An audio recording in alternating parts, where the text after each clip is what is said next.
નમસ્કાર મિત્રો, નિત્ય જ્ઞાનમાં તમારું ફરી એકવાર સ્વાગત છે. મિત્રો, શેરબજારમાં ઘણીવાર એવું બને છે કે તમે સાચા હોવ પણ માર્કેટના મોટા ઓપરેટર્સ તમને ફસાવવા માટે જાળ બિછાવીને બેઠા હોય છે.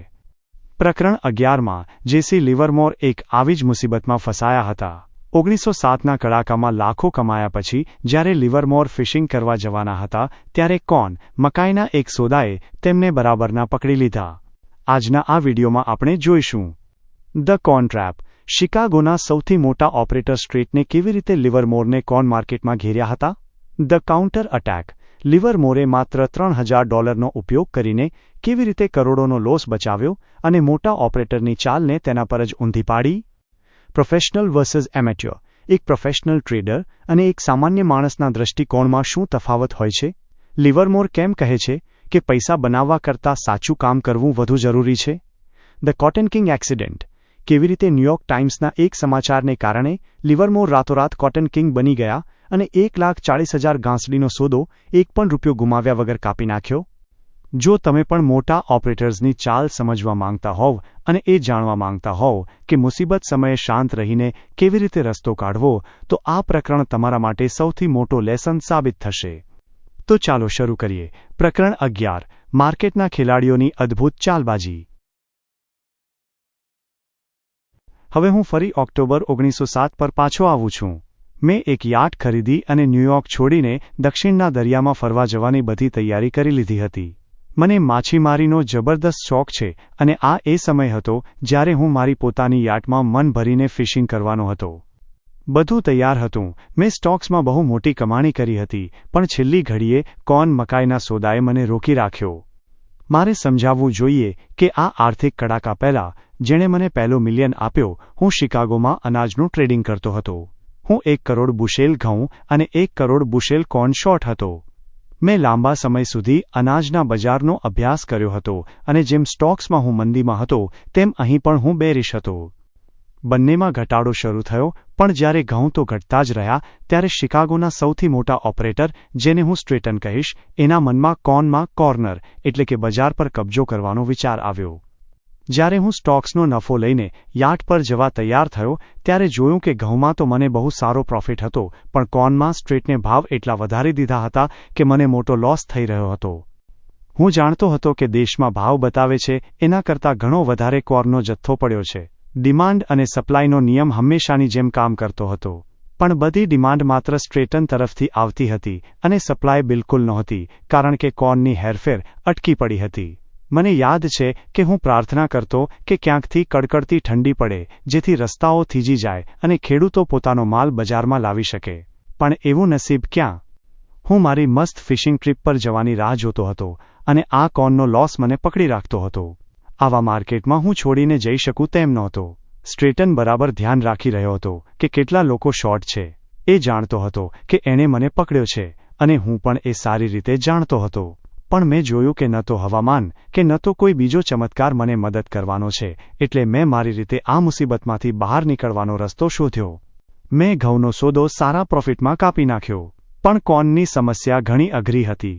જો હું અત્યારના ભાવે 1 કરોડ બુશેલ ખરીદવા જાઉં તો સ્ટ્રેટન તરત જ ભાવ હજી ઊંચા લઈ જાય અને મારે જ મારા હાથે મારું ગળું કાપવા જેવી હાલત થાય. કોર્ન ભલે મજબૂત હતું, પણ મારો માછીમારી કરવાનો શોખ એના કરતાં પણ વધુ મજબૂત હતો, એટલે મારે જલ્દી રસ્તો શોધવો જ પડે તેમ હતો. મારે એક સ્ટ્રેટેજિક રિટ્રીટ, સમજદારીપૂર્વકની પીછેહટ કરવાની હતી. મારે 1 કરોડ બુશેલ પાછા ખરીદવા હતા અને લોસ પણ બને એટલો ઓછો રાખવો હતો. એ સમયે સ્ટ્રેટન ઓટ્સમાં પણ મોટી ગેમ રમી રહ્યો હતો અને એ બજાર પર પણ એનો કબજો હતો. મને સમાચાર મળ્યા કે શિકાગોના શક્તિશાળી આર્મર ગ્રુપવાળા સ્ટ્રેટનની ફેવરમાં નથી. મને ખબર હતી કે સ્ટ્રેટન મને એના ભાવ વગર કોર્ન નહીં આપે, પણ જ્યારે મેં સાંભળ્યું કે આર્મર સ્ટ્રેટનની વિરુદ્ધ છે ત્યારે મને વિચાર આવ્યો કે હું શિકાગોના બીજા ટ્રેડર્સની મદદ લઈ શકું.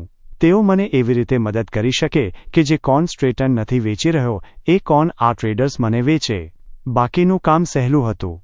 સૌથી પહેલાં મેં દર પોઈન્ટના ઘટાડા પર 5 લાખ બુશેલ કોર્ન ખરીદવાના ઓર્ડર મૂક્યા. આ ઓર્ડર મૂક્યા પછી મેં 4 અલગ અલગ બ્રોકરોને એક સાથે 50,000 થી 50,000 બુશેલ ઓટ્સ વેચવાના ઓર્ડર આપ્યા. મેં ગણતરી કરી કે આનાથી ઓટ્સના ભાવમાં મોટો કડાકો આવશે. ટ્રેડર્સનું મગજ કેવી રીતે ચાલે છે એ મને ખબર હતી, એટલે એમને તરત જ લાગશે કે આર્મર ગ્રુપે સ્ટ્રેટન પર હુમલો કર્યો છે. ઓડ્સમાં હુમલો જોઈને તેઓ તરત માનશે કે હવે કોર્નનો વારો છે અને તેઓ કોર્ન વેચવાનું શરૂ કરશે. જો કોર્નનું એ કોર્નર તૂટી જાય તો કમાણીનો બહુ મોટો મોકો મળે તેમ હતો. શિકાગોના ટ્રેડર્સની સાયકોલોજી વિશેની મારી ધારણા બિલકુલ સાચી પડી. જ્યારે એમણે ઓડ્સ તૂટતા જોયા ત્યારે તેઓ પૂરા જોશ સાથે કોર્ન પર તૂટી પડ્યા અને વેચવાનું શરૂ કર્યું. આવતા 10 મિનિટમાં જ હું 60 લાખ બુશેલ કોર્ન ખરીદવામાં સફળ રહ્યો.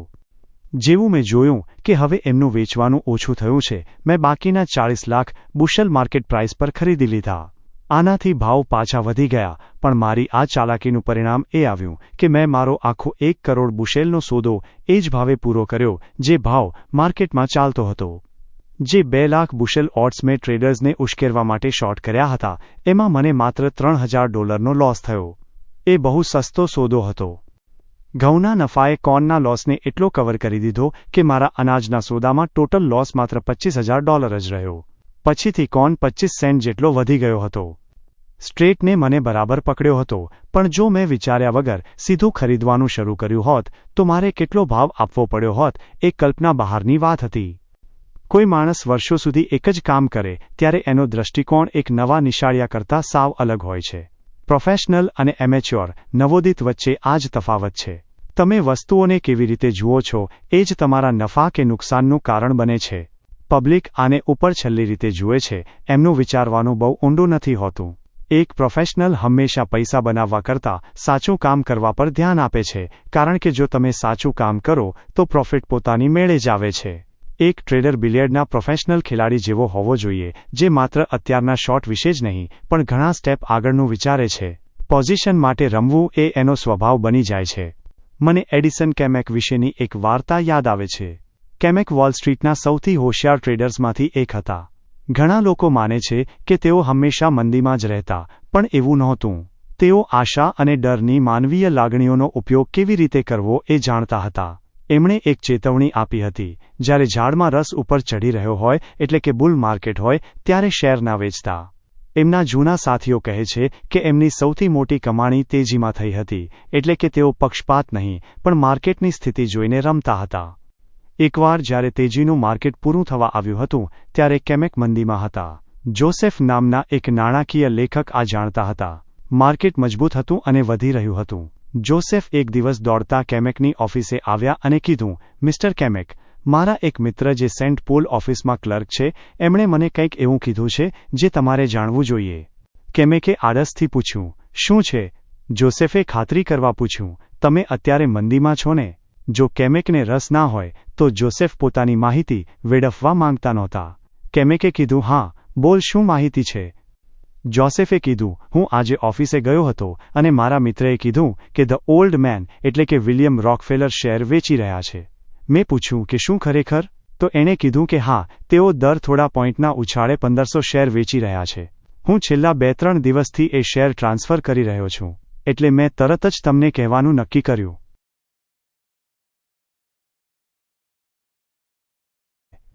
કેમેક જલ્દી ઉત્તેજિત થાય તેવા માણસ નહોતા અને એમને તો એવી આદત હતી કે આખો દિવસ લોકો એમની ઓફિસે દોડીને આવતા અને જાત-જાતના ન્યૂઝ, અફવાઓ, ટિપ્સ અને જૂઠાણું પીરસતા.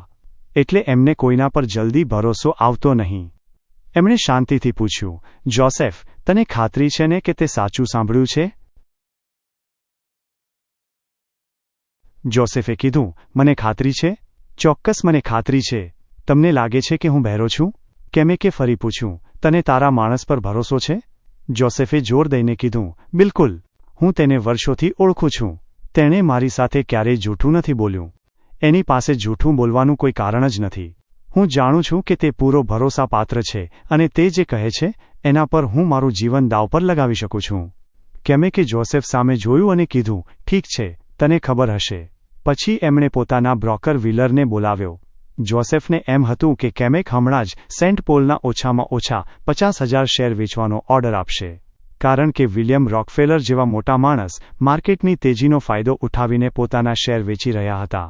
જ્યારે સ્ટાન્ડર્ડ ઓઇલ ગ્રુપના સૌથી હોશિયાર ટ્રેડર માર્કેટમાંથી બહાર નીકળતા હોય ત્યારે એક સામાન્ય માણસ શું કરે એ પૂછવાની જરૂર જ નથી.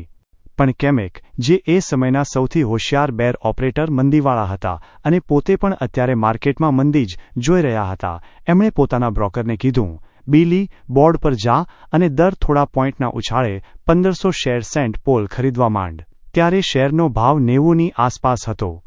જોસેફ આ સાંભળીને હેબતાઈ ગયો અને ઉતાવળમાં બોલ્યો, તમારો મતલબ વેચવાનો છે ને? જોસેફ વોલ સ્ટ્રીટ માટે નવો નહોતો, પણ તે એક પત્રકાર અને સામાન્ય જનતાના દૃષ્ટિકોણથી વિચારતો હતો. જ્યારે અંદરના લોકો એટલે કે ઇનસાઇડર્સ વેચતા હોય ત્યારે ભાવ ચોક્કસ નીચે જવો જોઈએ, અને રોકફેલરથી મોટું ઇનસાઇડર વેચાણ બીજું કોનું હોય? સ્ટાન્ડર્ડ ઓઇલ ગ્રુપ વેચે અને કેમેક ખરીદે? આ તો અશક્ય હતું.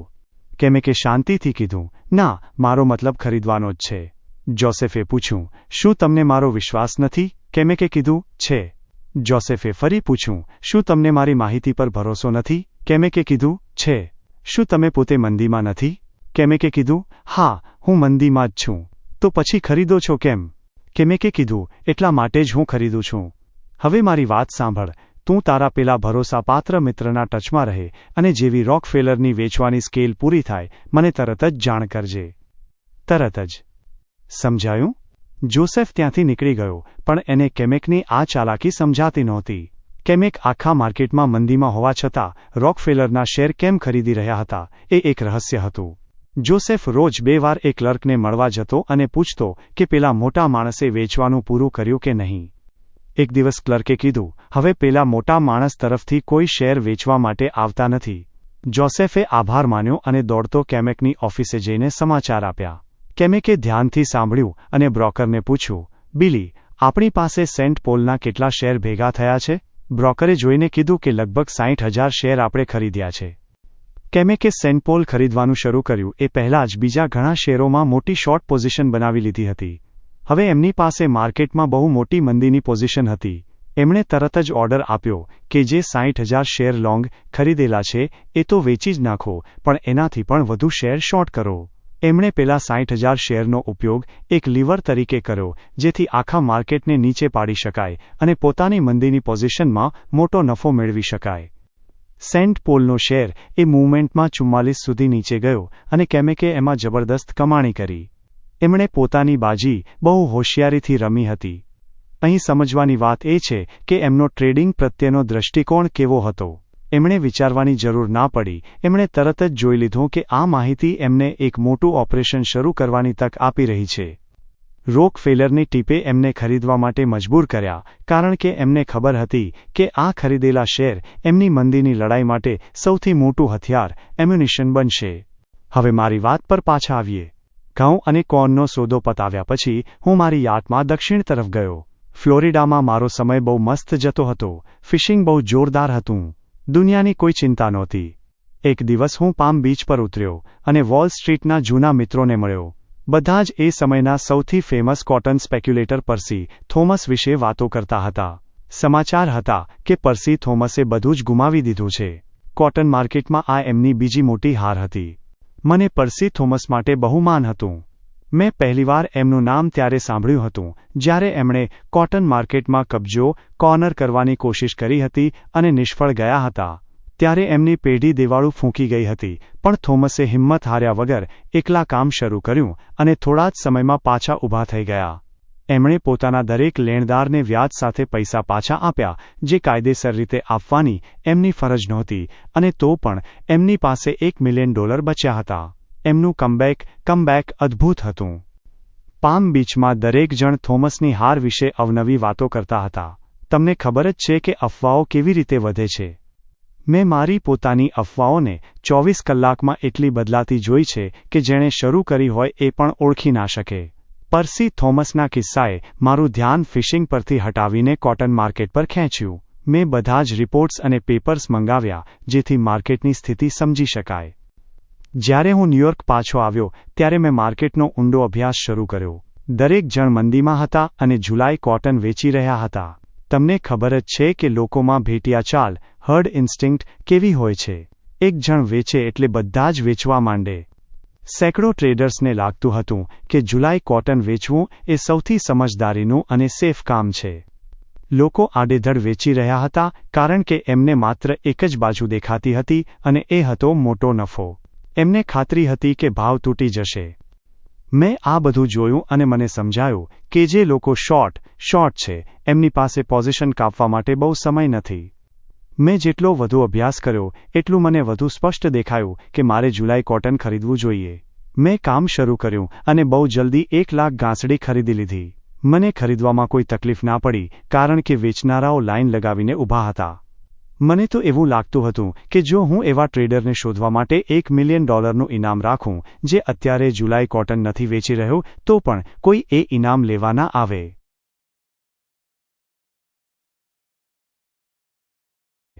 મારે કહેવું જોઈએ કે આ મે મહિનાનો છેલ્લો ભાગ હતો.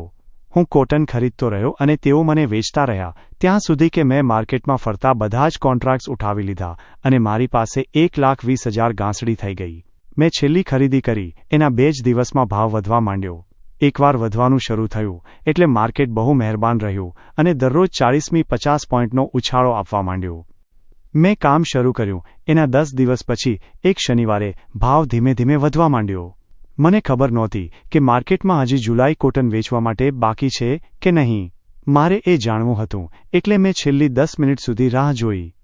મને ખબર હતી કે પેલા ટ્રેડર્સ મોટે ભાગે શોર્ટ હોય છે અને જો માર્કેટ ઊંચા ભાવે બંધ થાય તો તેઓ બરાબરના ફસાઈ જશે. એટલે મેં એક સાથે 5,000 થી 5,000 ગાંસડીના 4 અલગ ઓર્ડર માર્કેટ પ્રાઇસ પર આપ્યા. આનાથી ભાવ 30 પોઈન્ટ ઉછળ્યો અને શોર્ટ કરેલા ટ્રેડર્સ જીવ બચાવવા ફાંફા મારવા માંડ્યા. માર્કેટ એકદમ ટોપ પર બંધ થયું. યાદ રાખજો, મેં તો બસ પેલી છેલ્લી 20,000 ગાંસડી જ ખરીદી હતી. બીજો દિવસ રવિવાર હતો. સોમવારે જ્યારે લિવરપૂલનું માર્કેટ ખુલ્યું ત્યારે ન્યૂયોર્કના ઉછાળા મુજબ તે 20 પોઈન્ટ પ્લસ ખુલવું જોઈતું હતું પણ તેની જગ્યાએ તે 50 પોઈન્ટ ઊંચું ખુલ્યું. એનો મતલબ એ હતો કે લિવરપૂલ આપણા કરતાં 100% વધુ વધ્યું હતું. એમાં મારો કોઈ હાથ નહોતો. આનાથી મને ખાતરી થઈ ગઈ કે મારો અંદાજ સાચો હતો અને હું લાઇન ઓફ લીસ્ટ રેઝિસ્ટન્સ પર ટ્રેડ કરી રહ્યો હતો. પણ સાથે સાથે હું એ વાત પણ ભૂલ્યો નહોતો કે મારી પાસે વેચવા માટે બહુ મોટી પોઝિશન છે. માર્કેટ ભલે ગમે તેટલું વધે પણ અમુક લિમિટથી વધારે વેચાણ તે સહન કરી શકતું નથી. લિવરપૂલના ન્યૂઝથી આપણું માર્કેટ એકદમ પાગલ થઈ ગયું હતું. મેં જોયું કે ભાવ જેમ વધતો હતો તેમ જુલાઈ કોટન માર્કેટમાંથી ગાયબ થતું જતું હતું. હું મારી એક પણ ગાંસડી વેચતો નહોતો. સોમવારનો દિવસ મંદીવાળાઓ માટે બહુ ખરાબ હતો પણ હજી મને એવું નહોતું લાગતું કે તેઓ ગભરાઈને પોઝિશન કાપી રહ્યા છે. અને મારી પાસે 1,40,000 ગાંસડી હતી જેના માટે મારે ખરીદનારા શોધવાના હતા. મંગળવારે સવારે જ્યારે હું ઓફિસે જતો હતો ત્યારે બિલ્ડિંગના ગેટ પાસે મને એક મિત્ર મળ્યો. એણે હસીને કીધું, આજે વર્લ્ડ પેપરમાં બહુ મોટી સ્ટોરી છપાઈ છે. મેં પૂછ્યું, કઈ સ્ટોરી? એણે નવાઈ પામીને પૂછ્યું, શું તે હજી સુધી જોઈ નથી? મેં કીધું, હું ક્યારેય વર્લ્ડ નથી વાંચતો, શું છે એમાં? એણે કીધું, એ તો તારા વિશે જ છે. એમાં લખ્યું છે કે તે જુલાઈ કોટનને કોર્નર કરી લીધું છે. મેં એને કીધું કે મેં હજી જોયું નથી અને હું આગળ નીકળી ગયો. એને કદાચ મારી વાત પર વિશ્વાસ નહીં આવ્યો હોય. ઓફિસે પહોંચીને મેં પેપર મંગાવ્યું. સાચે જ ફ્રન્ટ પેજ પર મોટા અક્ષરે હેડલાઇન હતી, જુલાઈ કોટન કોર્નર્ડ બાય લેરી લિવિંગસ્ટન. મને તરત જ સમજાઈ ગયું કે આ ન્યૂઝ માર્કેટમાં ધમાલ મચાવી દેશે. જો મેં મારી 1,40,000 ગાંસડી સારા ભાવે વેચવા માટે કોઈ પ્લાન બનાવ્યો હોત તો પણ આનાથી સારો પ્લાન હું ના વિચારી શક્યો હોત. આખા દેશમાં અને યુરોપમાં પણ વંચાઈ રહ્યું હતું. લિવરપૂલના ભાવ જોઈને સમજાતું હતું કે ત્યાં માર્કેટ પાગલ થઈ ગયું છે. આવા સમાચાર હોય તો થાય જ ને. મને ખબર હતી કે ન્યૂયોર્ક માર્કેટમાં શું થશે અને મારે શું કરવું જોઈએ. 10 વાગે માર્કેટ ખુલ્યું અને 10 વાગ્યાને 10 મિનિટે મારી પાસે એક પણ ગાંસડી નહોતી. મેં બધી જ 1,40,000 ગાંસડી વેચી દીધી. મોટે ભાગે બધી જ પોઝિશન એ દિવસના ટોપ ભાવ પર વેચાઈ. ટ્રેડર્સ એ પોતે મારા માટે માર્કેટ બનાવ્યું હતું. મેં તો બસ કુદરતે આપેલી તકનો ફાયદો ઉઠાવ્યો. એના સિવાય હું બીજું કરી પણ શું શકું? જે સમસ્યા ઉકેલવા માટે મારે બહુ વિચારવું પડ્યું હોત તે એક એક્સિડન્ટથી ઉકેલાઈ ગઈ. જો એ પેપરે આ સ્ટોરી ના છાપી હોત તો હું મારા પ્રોફિટનો મોટો ભાગ ગુમાવ્યા વગર આટલી મોટી પોઝિશન ક્યારેય ના કાપી શક્યો હોત. 1,40,000 ગાંસડી વેચવી અને ભાવ ના તૂટવા દેવો એ મારા હાથની વાત નહોતી. પણ વર્લ્ડની સ્ટોરીએ મારા માટે કામ સહેલું કરી દીધું. એમણે આ કેમ છાપ્યું એ મને ક્યારેય ખબર ના પડી. કદાચ કોઈ ટ્રેડરે એમને ટીપ આપી હશે. હું એ પેપરવાળાને કે કોઈને પણ નહોતો મળ્યો. મને તો 9 વાગ્યા સુધી ખબર પણ નહોતી કે આવું કંઈ છપાયું છે. જો મારો પેલો મિત્ર ના મળ્યો હોત તો હું કદાચ બહુ મોડો જાગ્યો હોત. આટલા મોટા પાયે ટ્રેડિંગ કરવાની આ જ તકલીફ છે. તમે નાની પોઝિશનની જેમ છાનામાના બહાર નથી નીકળી શકતા. તમે જ્યારે ઈચ્છો ત્યારે સોદો નથી કાપી શકતા. તમારે ત્યારે જ નીકળવું પડે જ્યારે માર્કેટ તમારી આખી પોઝિશન લેવા તૈયાર હોય. જો તમે તક ઝડપવામાં મોડું કરો તો કરોડોનું નુકસાન થઈ શકે છે. તમે ખચકાઈ ના શકો. જો તમે દલીલ કરવા બેસો કે મારે હજી વધુ ભાવ જોઈએ છે તો તમે ખતમ થઈ જશો. અલબત્ત દરેકને આ અકસ્માત વિશે ખબર નહોતી. વોલ સ્ટ્રીટમાં જ્યારે કોઈ અકસ્માતથી કોઈને મોટો પ્રોફિટ થાય ત્યારે લોકો એને શંકાની નજરે જુએ છે. જો નુકસાન થાય તો લોકો કહેશે કે આ તો તમારી લાલચનું પરિણામ છે, પણ નફો થાય તો એને લૂંટ કહેશે અને તમારી પ્રમાણિકતા પર સવાલ ઉઠાવશે. કોટન માર્કેટના એક બહુ મોટા માણસ મને 2 દિવસ પછી મળ્યા અને કીધું, લિવિંગસ્ટન, તે બહુ જોરદાર ગેમ રમી. મને તો ચિંતા હતી કે તું આટલી મોટી પોઝિશન કેવી રીતે કાપીશ. મને ખબર હતી કે આ માર્કેટ 50 થી 60 હજાર ગાંસડીથી વધુ વેચાણ સહન નહીં કરી શકે અને તું પ્રોફિટ કેવી રીતે બચાવીશ એ જોવામાં મને રસ હતો. પણ તારો આ પ્લાન તો બહુ સ્લીક નીકળ્યો. મેં એમને પૂરી ઈમાનદારીથી સમજાવવાની કોશિશ કરી કે એમાં મારો કોઈ હાથ નહોતો. પણ એમણે બસ એટલું જ કીધું, બહુ ચાલાક છે તું, આટલો બધો વિનમ્ર ના બન. એ સોદા પછી જ પેપરોમાં મને કોટન કિંગ કહેવાનું શરૂ થયું. પણ સાચું કહું તો હું એ તાજ માટે લાયક નહોતો. ન્યૂયોર્ક વર્લ્ડ જેવા પેપરની કોલમ ખરીદવા માટે અમેરિકાના બધા પૈસા પણ ઓછા પડે. એ વખતે મને વગર મહેનતે બહુ મોટી ખ્યાતિ મળી ગઈ. મેં આ વાર્તા તમને કોઈ બોધપાઠ આપવા માટે કે તક ઝડપવા માટે નથી કહી. મારો ઉદ્દેશ્ય બસ એટલો જ હતો કે આ જુલાઈ કોટનના સોદાને કારણે મને જે પ્રસિદ્ધિ મળી એનું કારણ સમજાવું. જો એ ન્યૂઝપેપર ના હોત તો હું પેલા અદ્ભુત માણસ પર્સી થોમસને ક્યારેય ના મળ્યો હોત. તો મિત્રો, આ હતું પ્રકરણ 11. આજે આપણે જોયું કે કેવી રીતે લિવરમોરે પોતાની ચતુરાઈથી શિકાગોના મોટા ઓપરેટર્સને માત આપી અને કેવી રીતે એક અકસ્માતે તેમને કોટન કિંગ બનાવી દીધા. લિવરમોરની આ વાત હંમેશા યાદ રાખજો કે જ્યારે તમે મોટા પાયે ટ્રેડિંગ કરો છો ત્યારે તમે ઈચ્છો ત્યારે નહીં, પણ જ્યારે માર્કેટ તમને તક આપે ત્યારે જ બહાર નીકળી શકો છો. આ પ્રકરણ આપણને શીખવે છે કે માર્કેટમાં ગમે તેવી મુસીબત આવે પણ જો તમે શાંત રહીને સાયકોલોજી સમજી શકો તો તમે હારેલી બાજી પણ જીતી શકો છો.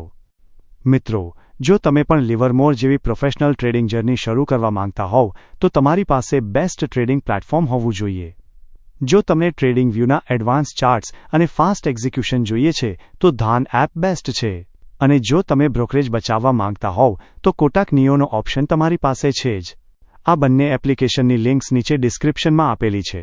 ત્યાંથી એકાઉન્ટ ઓપન કરીને તમે તમારી ટ્રેડિંગ જર્ની શરૂ કરી શકો છો અને સાથે આપણી ચેનલને સપોર્ટ પણ કરી શકો છો. તમને લિવરમોરની કઈ ચાલ સૌથી વધુ ગમી? પેલી ઓટ્સ વેચીને કોન ખરીદવાની કે પછી પેપરના ન્યૂઝનો ફાયદો ઉઠાવવાની? કોમેન્ટમાં મને ચોક્કસ જણાવજો. વિડિયો ગમ્યો હોય તો લાઇક કરજો અને તમારા મિત્રો સાથે શેર કરવાનું ભૂલતા નહીં. હવે પછીના પ્રકરણ 12માં લિવરમોરની મુલાકાત એવા માણસ સાથે થવાની છે જે લિવરમોરના ટ્રેડિંગના આખા દૃષ્ટિકોણને બદલી નાખશે. તો એ પ્રકરણ મિસ ના કરવા માટે ચેનલને અત્યારે જ સબસ્ક્રાઇબ કરી લો. મળીએ છીએ જલ્દી જ આગામી વિડીયોમાં. આભાર.